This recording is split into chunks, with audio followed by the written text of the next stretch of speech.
Now, with just under 3 weeks to go until the EU referendum, we're asking you to send in your questions on the issues important to you by using the hashtag BBC Ask This.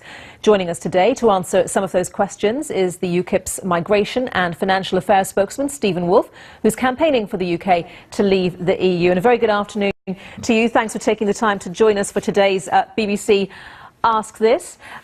Lots of questions to get through. Let's begin with Paul Reed from Benfleet, who's texted, how can anyone say there's no commercial risk in leaving the EU when they don't know the implications for the value of the pound, import duty and VAT until we've completed successful negotiations? So I suppose we can categorise that question under the heading the unknown, the uncertain.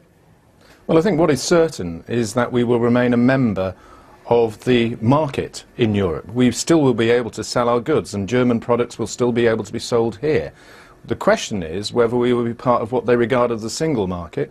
And the single market is the tariff-free area, and that's an area that exists across Europe. It includes non-EU countries such as Turkey and also of Iceland. And the only two countries outside of that are Belarus and Russia. And we believe that the risks are reduced because Europe would be mad to exclude Britain from that and include us in the same group as Belarus or Russia and not include us in the groups such as Turkey and Iceland. And therefore, if we're trading in a tariff-free zone, that means that the risks that the government and everybody else has suggested are actually very minimal. Would you say, though, would you agree that there may well be an initial impact, negative impact on the pound, for example, in the event of an exit?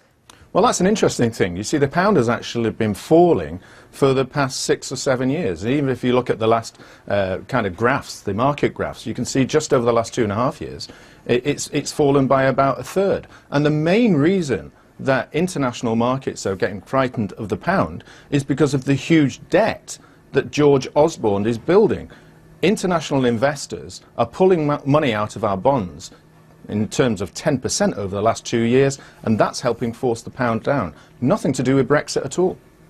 Graham from London asks, if we leave the EU but still need to access the single market, will we still have to accept EU rules allowing EU citizens freedom of movement within Britain?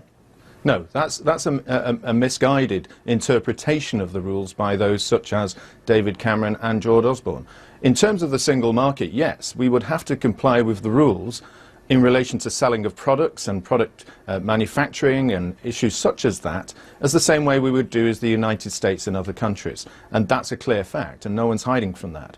But in terms of freedom of movement, whenever we want to have any negotiations over the next 2-year period, under what's called Article 50, we could say, well, we want to have these market entrants without actually having freedom of movement. The decisions by Switzerland or Norway to include freedom of movement was part of their negotiations. We would not necessarily have to do the same, and that's why it's called the British option, not any other option. Nick from Derby, a rather philosophical question, says, should we ask the opposite question instead? If we weren't in the EU, would we want to join? That's an interesting way of looking at it. Well, I think you'd ask ourselves, would we want to leave our fishing industry and see it decimated? We want to see increasing costs of energy prices because of EU directives which impact our steel and other industries. Would we want to have an organisation that actually has most of the rules, 64% now according to the statistics from the government's own office and Parliament, that says that most of those rules are done by civil servants made in the European Union through the Commission? And I think, would you want to be part of an organisation which is growing with its own flag, its own court, its own parliament, its own civil service, and now its own army that they're asking for? I think most people would say no. Jackie Tran tweets, if Britain opts for Brexit, where do you think Britain should spend the £18 billion? This refers to the sum suggested by the Brexit campaign that Britain would save by leaving the EU. The IFS, just to provide a counterpoint to that, suggests that a vote to leave would cost between £20 billion and £40 billion a year, but Brexit, in any case, saying it would save £18 billion. So where do you think Britain should spend that? Well, I know as a UKIP politician I would like to see more spent on the NHS and in terms particularly mental health illnesses and in relation to those that have been depleted there. And I'd also like to see a greater degree of money being to reduce our national debt and help restructure our economy for a very positive future. But of course I'm not in government. That will be left to the Conservative Party, how they spend it, and more importantly, it will be left to you as the people to push politicians through our national government to try re-emphasise policies that you want, because they can't hide away from it anymore. They can't say, we won't implement these policies because we're in the EU, because they're not. And it's their choice, and you can then force them. That's the beauty of democracy.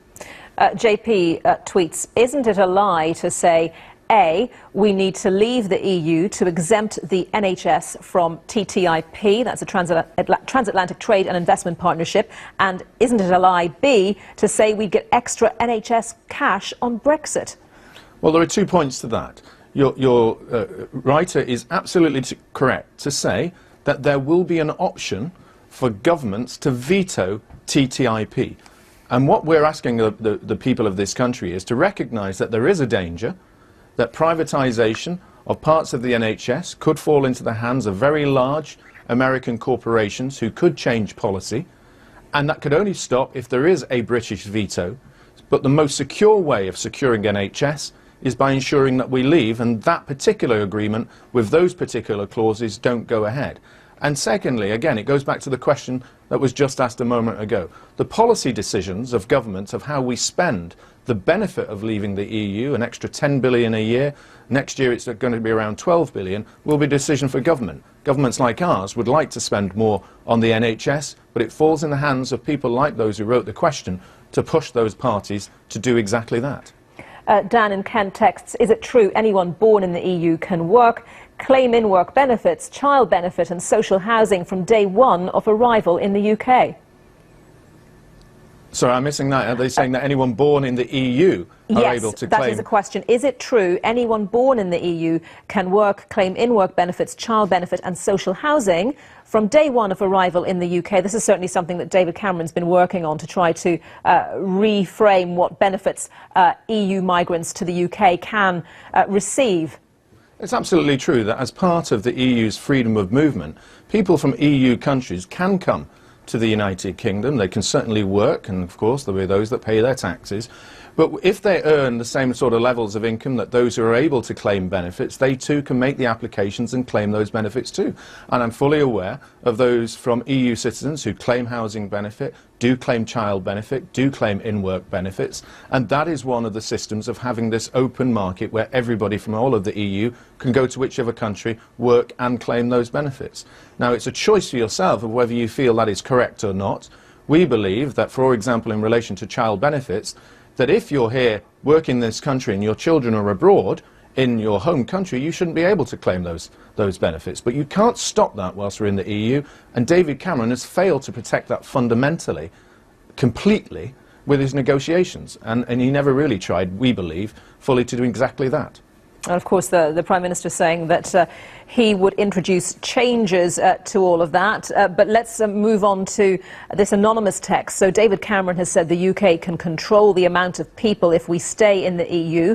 Well, why hasn't he reformed the EU with a point-based system? I'm presuming that that question refers to the sort of Australian points-based system for controlling the numbers of people entering the country.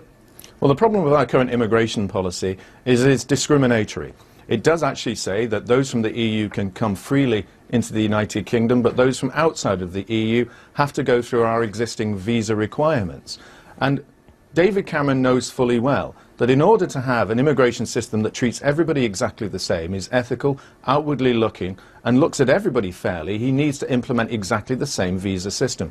And he can't do that whilst he's a member of the European Union. And nor can he introduce a points-based system that distinguishes those people from the European Union from coming in, because they have a complete right of freedom of movement as a member of the European Union. So if you want to have an ethical, clean immigration system that treats everybody in the world equally, a visa system that says I don't care whether they're a German doctor or an Indian doctor, as long as we need doctors with the skills and languages, then the only way to do that is pulling out of the European Union and demanding the government introduces a fair Australian-style points-based system that does exactly that.